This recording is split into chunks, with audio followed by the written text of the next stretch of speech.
ಅಣ್ಣ ನಮಸ್ತೆ, ಮಡೇನೂರು ಮನು ಮಾತಾಡ್ತಾ ಇದ್ದೀನಿ.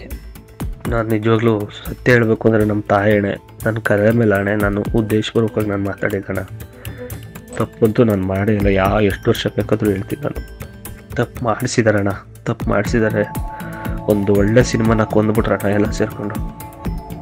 ಒಳ್ಳೆ ಸಿನಿಮಾನ ಕೊಂದರು, ಗೊತ್ತಿಲ್ಲ ಅದು ಏನಾಗುತ್ತೋ ಮುಂದೆ. ಬಟ್ ಎಲ್ಲರೂ ಬ್ಯಾನ್ ಹಂಗೆ ಹಿಂಗೆ ಅಂತ ಎಲ್ಲ ಹೇಳ್ತಿದ್ದಾರೆ. ನೀವೆಲ್ಲ ಮನಸ್ಸು ಮಾಡಿದರೆ ನಿಜವಾಗ್ಲೂ ಎಲ್ಲೋ ಅಂತ ಜೀವನ ಕಟ್ಕೋತೀನಿ. ಏಕೆಂದರೆ ಕಲೆ ನಮ್ಗೆ ಬಂದಿರೋದಣ್ಣ, ನಮಗೆ ಬೇರೆ ಏನೂ ಗೊತ್ತಿಲ್ಲ. ನನಗೆ ಏನೂ ಗೊತ್ತಿಲ್ಲ. ಇಲ್ಲಿ ಸಂಘ ಸಹವಾಸಗಳು ಸ್ವಲ್ಪ ಮಾಡಿ ಕೆಟ್ಟೋಗಿದ್ದೀನಿ. ಇನ್ನು ಮುಂದಕ್ಕೆ ಯಾರು ಸಹವಾಸ ಬೇಡಣ್ಣ. ನಾನು ನೆಮ್ಮದಿಯಾಗಿ ಜೀವನ ಮಾಡ್ತೀನಿ. ನನ್ನ ಕಲೆ ಏನು ನಂಬ್ಕೊಂಬಂದೆ ಅದನ್ನೇ ನಂಬ್ಕೊಂಡು ಜೀವನ ಮಾಡ್ತೀನಿ.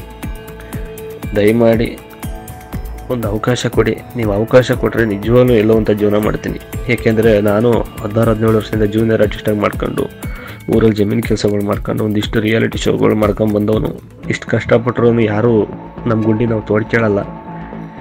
ಇದು ನನ್ನ ಕೆಟ್ಟ ಟೈಮಿಗೆ ಇದೊಂದು ಆಗಿದೆ. ನೀವೆಲ್ಲ ಕ್ಷಮಿಸಿದರೆ ನಿಜವಾಗ್ಲೂ ಅಣ್ಣ, ನಮ್ಮ ಫ್ಯಾಮಿಲಿ ಎಲ್ಲ ಚೆನ್ನಾಗಿ ನೋಡ್ಕೊಂಡು ಮುಂದಕ್ಕೊಂದು ಒಳ್ಳೆ ಬುದ್ಧಿ ಕಲಿತೀನಿ.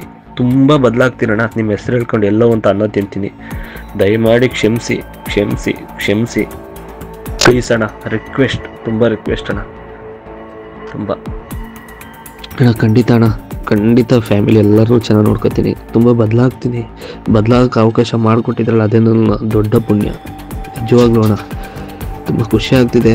ನಿಜವಾಗ್ಲೂ ಜೈಲಿಂದ ಆಚೆ ಬಂದಾಗ ತುಂಬ ಡಿಪ್ರೆಷನಲ್ಲಿದ್ದೆ. ಎಲ್ಲರೂ ಮೀಟ್ ಮಾಡಬೇಕು, ಆಶೀರ್ವಾದ ಆಗಬೇಕು, ಏನೇನು ನಡೆದಿದೆ ಅದೆಲ್ಲ ಹೇಳ್ಬೇಕು ನಿಮ್ಮ ಹತ್ರ ಅಂದ್ಕೊಂಡೆ. ಬಟ್ ಎಲ್ಲರೂ ಬ್ಯುಸಿ ಇದ್ದಾರೆ ಅಂತ ಗೊತ್ತಾಯಿತು. ಹಾಗಾಗಿ ಚಾಟ್ ಮಾಡಿದೆ ಅಣ್ಣ.